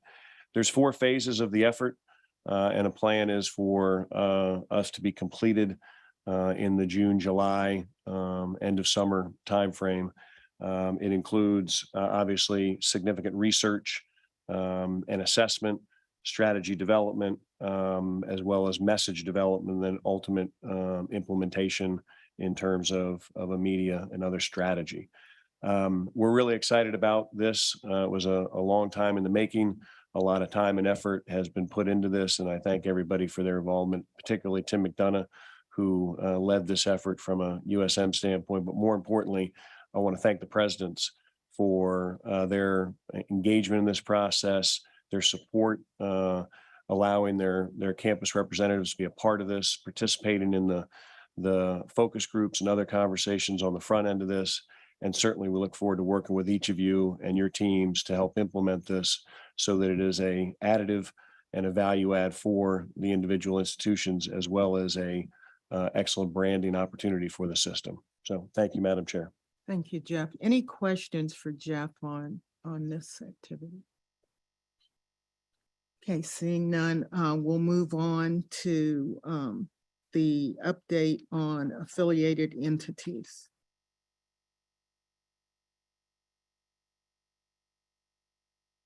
And Vice Chancellor Herbst is going to present that. Thank you, Madam Chair. Good morning, everyone. The reason we're talking about affiliated entities this morning as an information item only is that the board will be asked to review updates to 2 of the existing policies that cover affiliated entities in a future meeting, February. And we thought it'd be a good idea. This is a topic that is confusing to many people. There are so many different types of entities. There are so many different authorities. and policies that cover them, we thought it might be nice to set a base of information before asking the board to vote on any updates to them. So I want to first recognize a few people who have managed to take what is a voluminous amount of material and summarize it. And believe me, what we have in the presentation you have in your materials is actually a summary, which I don't intend to go through the entire presentation either. I'll try to summarize the summary. But I'd like to recognize Carolyn Skolnick and Laurie McMahon, who are here today with us, as well as Celeste Denson and Nina Narina, who did a yeoman's job in pulling this together. What we're going to do is give an overview of the different types of entities, briefly talk about their legal basis and the relevant board policy, but really with a focus on a key theme throughout. The key theme, the key challenge we have is balancing the flexibility that these entities must have to perform their duties that we've set them up to do, but balance that with the accountability that the board has to be accountable for everything we do, including to the extent an affiliated entity is related to a university, their activities.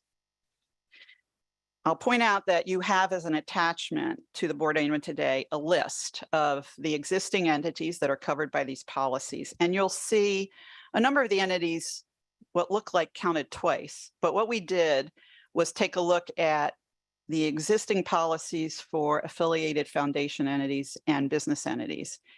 And we showed you who was in those categories today, because that helps you understand what accountability, accreditation, certification, those have to have today. And then we showed where they would end up if the draft policies that come forward to the board are approved in February, because some of them are going to move. With that, Michael, will you, or whoever's moving the slides? There we go. All right. What are these things and why are they even necessary?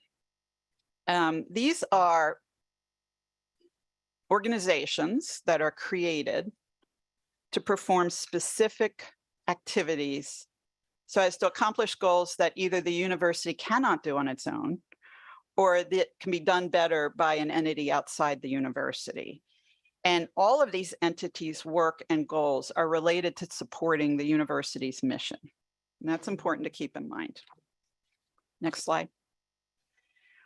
So how come we can create all of these different things? Well, we actually have legal authority to create these entities, both in the overall statute around USM as public corporation, but then there are other parts of the education article that allow us to establish these entities. We did not list, although Carolyn has them all, we did not list all of the statutory authority we have in this document, but we're happy to, outside of this meeting, go through that in detail if you'd like. Okay, next slide. So I mentioned this already, but what we think as staff we're doing to support the board is make recommendations as to how to best balance the board's obligation around accountability and control with the entity's need for flexibility and independence. So, you know, accountability, I don't think I have to explain to this group why accountability is important, but why is the independence important? These entities are allowed to perform activities and meet goals on our behalf because they are not 100% controlled by the university. And there's both in the tax code as well as in law reasons why we have to be able to demonstrate that these entities have some independence of action. Next slide, please. So what is that type of independence or flexibility that these entities provide? Well, the list is here. Some entities are, and again, I keep saying some because we have different categories that I'll get to in a minute, and each one have different types of authorities. So some entities are exempt from the USM procurement policy. Many of existing university or board policies do not actually apply to these entities. Some of these entities are exempt from certain Maryland public ethic laws requirements, but not all. There are provisions that allow university employees to provide services to these entities, and we'll get into that in more detail. Because frankly, that ability is what creates a number of scenarios that we want to provide accountability for. Now, on the other hand, these affiliated entities can take actions that a university may be prohibited from taking on a very limited basis. So we'll go into that. So that's the kind of independence and flexibility they have. What are some of the overall themes of accountability measures we have? Next slide, please. Here we go. And again, I'm not going to read all these. Essentially, either a university president or the board, depending on the circumstances, in all of these cases, has to approve the creation of these things, particularly when the use of a university's name, logo, image is required. And you know, I think we all understand why that is. It's the relationship to the university's reputation. Conflict of interest management. So here's a key one. I mentioned that university employees are allowed to provide services to these entities. So we as leaders and managers have to make sure we are protecting our employees, protecting them, because we're the ones that are asking them to perform their day job, so to speak, at the university, and then perform services for these affiliated entities. That can introduce situations where someone might think there's a conflict of interest. There might be an appearance or an actual conflict of interest potential. And therefore, setting up conflict of interest management processes and plans is extremely important in these cases. It's our duty to our employees that we're asking to do these things, to protect them, basically, by creating and following these plans, which all the universities have, I'm happy to tell you. And these conflicts can occur outside of these entities. For instance, all of our research universities have extensive, well-defined, well-managed conflict of interest policies for their researchers. We do put some limitations on acquisitions of various things, as well as limitations of investment in these entities. The entities are not considered an agency of the state for any purpose. That's what allows them some flexibility. They're not considered entities or agencies of the state for financial obligations and liabilities, and there may not be a debt or obligation of the state. Now, having said that, I will tell you that the bond rating agencies have been moving how they think about these entities and the debt these entities have over the last several years. And in particular, when we talk about public-private partnerships, the bond rating agencies now count debt of public-private entities against the university's debt capacity. And we've been working with the university financial folks to help educate and then start to think about the implications of that in terms of our ability to issue debt. Next slide. So what are these different types of entities I refer to? We have the fundraising foundations. We have the HIDAs, high impact economic development activity entities, which were created by special law. We have something called business entities as a category. We have the public-private partnerships, or as we refer to them, the triple Ps. And then alumni associations, which again, when we first took this on, we said, let's be comprehensive in thinking about entities. I, for one, was not thinking about alumni associations that much as an affiliated entity, but they are. For each of these on the rest of the presentation, what we do is take each one, we talk about what the authority is for them and what the relevant policy is for them. And then we have a second slide that highlights the accountabilities. Also, you'll see up in the right-hand corner, we give the list of who they are. So affiliated fundraising foundations, pretty clear, I think, and I think everybody knows who their fundraising foundation is. But just as examples up in the corner, we show them. This, I will tell you, I will highlight, this is one of the existing board policies that there's a draft new policy language that has been reviewed by and approved by the Advancement Committee, which is the Committee of Jurisdiction, as well as been reviewed by Audit Committee. We'll be bringing it back to Audit Committee in January as well. And this is one of the policies that we'll bring to the full board in February.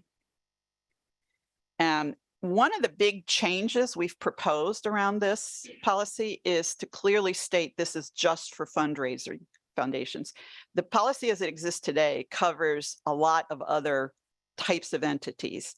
And I think through years of work, and I want to give a shout out to Bob Page, who led this effort for a number of years, and Marianne Horrigan and the team in the advancement group, I think it became clear to all of us that fundraising foundations are a category unto themselves and deserve their own policy. So almost all of the changes you'll see coming forward to this policy relate to the fact that it's now just about fundraisers. That's also why we created the two lists of what things were under which policy and how that will change. I think one of the most interesting things here is foundations funds, and I feel like I have to say this out loud as we enter session. Foundation funds may not be used as a substitute for state general fund appropriations. There's a particular member of the audience I said that for. Okay, next slide, please. What are some of the accountability measures for fundraisers? Well, again, as I mentioned before, key ones are if you're using the university's name, image, likeness, there's got to be approval for the entity to exist. This is an area where a lot of university employees provide services. And the reason for this, somebody might say, well, why don't we make all of these entities hire their own people? Well, none of these entities are of a size that it makes sense. You know, the System Foundation obviously has employees, and some of the larger fundraising foundations have some employees, but most of these entities, it's much more effective and efficient to use part-time the services of university employees. And this is where we get into needing a conflict of interest management plan.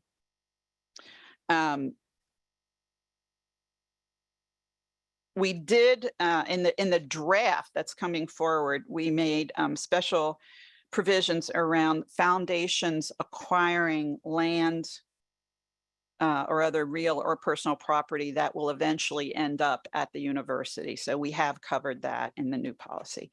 And the thing I'll say here, but it applies to all of these categories of entities, there is an extensive compliance checklist of materials that we require of all of these entities every year. It is very extensive. It includes presidential certifications on all of these. And my staff, and in some cases, Marianne's staff in the advancement office, review every page. And I'll just give you, for instance, these compliance packages are 100+ pages long for each entity.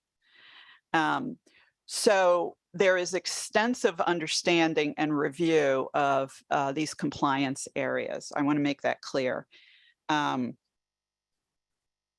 Part of that compliance package, depending on what type of entity we're talking about, may include audited financial statements.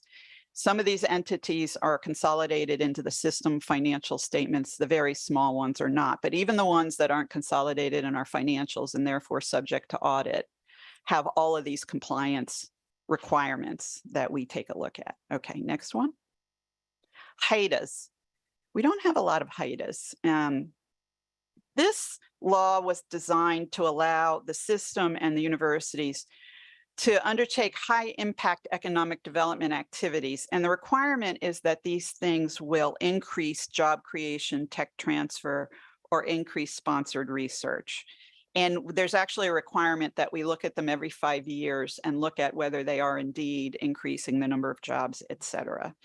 And again, if you can't read, if you don't have the materials in front of you or can't read the slides, these include entities like UMGC Ventures, Celered, and the Maryland Development Center at College Park.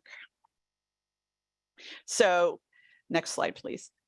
We look for these things to have to create at least 20 new jobs.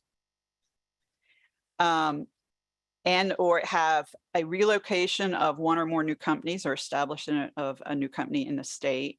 And then we have licensing requirements, et cetera. So these requirements are very much driven by creating new jobs, creating new companies, creating economic development. And again, my office every 5 years it requires a report on these entities to ensure that they are indeed meeting these goals. I haven't yet talked about what happens in any of these if a decision is made by the university or by the board to discontinue, and we do have provisions for that in the policies. And in this case, if an entity hasn't met the requirements in 5 years, we can determine that they can continue, or we can revoke the HIDA status. And the HIDA status comes with some flexibilities that are very important. So that's not a small accountability issue. So I think, again, I'll move on. And again, I'm not trying to skip over anything, but we created this deck as a reference document for all of you. Okay. Next, business entities. This is another one where the existing policy is being revised. I want to thank the universities, and in particular UMB and College Park, who have provided a lot of resource to help rewrite this policy. I think the best way to describe business entities is to identify what business entities are, who they are, because I think people understand it better. So think about the research parks. Think about TDC. Those kinds of entities are business entities. Typically, we've used business entities to create economic prosperity by real estate development and so forth. And again, I'm not going to say too much about this because we are in the midst of finalizing the draft changes. We will cover this extensively in February. Let's keep going, please. Triple Ps. I think people are most familiar with triple Ps. This is the case, generally speaking, where it's our land and somebody else is going to build housing, and probably then somebody else is going to operate housing. And so the relations, and it's housing for our students. So clearly there's a lot of interest we have in ensuring these things are run properly. Again, I'm not going to go into a lot of detail. The big change here is that the bond rating agencies are attributing triple P debt to our debt capacity. And lastly, alumni associations. So yes, alumni associations have to, if they use name, image, likeness, facilities, resources, they have to be recognized by the board. And there are some compliance requirements and accountability measures for them. And there are actions we can take if those accountability measures aren't met. Lastly, in your packet, because this often comes up, keep going, please. We often get asked about, well, what about the investments our universities or the system make in other companies, typically startups that are related to something we're doing? That is not an affiliated entity. We have a separate policy that governs investments. And the one example that I think the board's most familiar with, because it's the board's investment vehicle, is the Maryland Momentum Fund. I know we are short on time. This could have been a 2-hour presentation, so you can thank me later. But I don't know if we have any time for questions, Chair Gooden. Yes, if we have questions for Ellen, we can do that now. The goal of this presentation, very simply, was to get the information in all of the Regents' hands, so you have a chance to read it and review it over the next couple months before the policy comes back for your review. Since so many of us are new to this area, we thought it would be helpful, not only for us, but for all of the presidents as well, so that you understood the policies around these various entities. And if I could offer, my staff and I are very willing to, if you want to set up an individual meeting and dive into any of this on any detail ahead of February, we're very happy to do that for the Regents. So, Madam Chair. Oh, yes, Andy. Just 2 quick questions. I assume that some of these are nonprofit and some are for-profit. Is that right? So our policies cover both. Okay. Most of them are nonprofit, but our policies specifically talk about for-profit and not-for-profit, particularly the business entity policy. And do they all have their own independent boards, or do they report up to the presidents? So they have boards, and they have to have independent members on the board. Many of these boards have university employees on them. But again, when you say, do they report to the presidents are accountable. But it goes back to this, we have to be able to demonstrate that these entities have independence of action from the university president. And that's what makes this whole thing very tricky, right? What's the balance there? But if any of these entities are deemed by the state or the IRS to be actually under the control of the presidents or the chancellor, they're no longer considered independent entities, and they fall into all of the rules that apply to a state entity. So if we're upset with something that one of these entities do, it is our relationship directly with one of these entities, not through the campus with which they're affiliated. Do you want to answer that one, Chair Gooden, or would you like me to start? You can go ahead and Okay.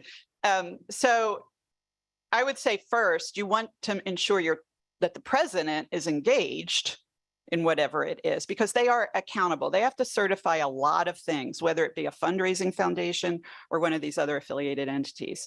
But there is a board, and there is a board chair for these things that we also have to engage in. And this is not a hypothetical. Obviously, we can't have functioned all these years without some things happening, right? And so this is both theory, but it's also practice. And I don't know if the presidents or the chair wants to say anything more about that. In reality, sometimes that the board is questioned directly about an entity, and we have to respond to that, but we always keep the president engaged.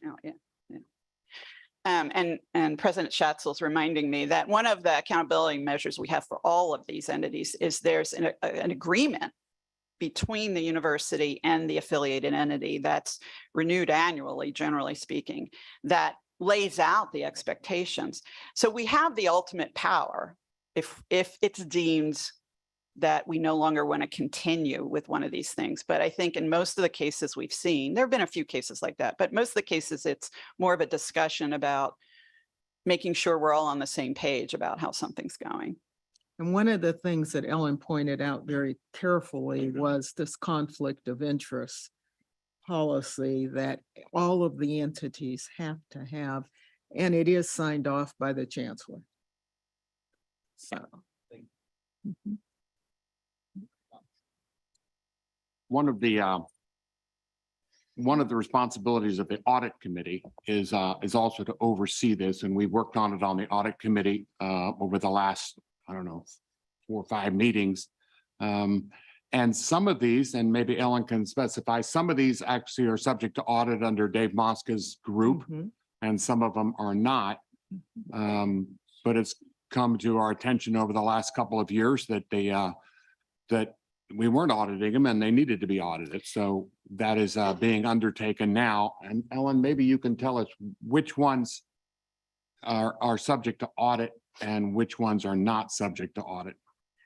Well, I might ask that. I could provide that as a follow-up because it's a long list, but I want to make sure everybody understands that there's a requirement for audited financial statements for everybody, whether they're included in our audited financial statements or not on the foundation side. And that is part of the package that we review. And the policies that exist today talk about internal audit as well. And internal audit can be handled in a number of different ways, but Regent Pope, if I can follow up and provide a list that outlines kind of the different audit requirements for each of these different types of entities. Happy to do that. That would be good. All right. Ellen, thank you very much. This was extremely informative, and it's a good day.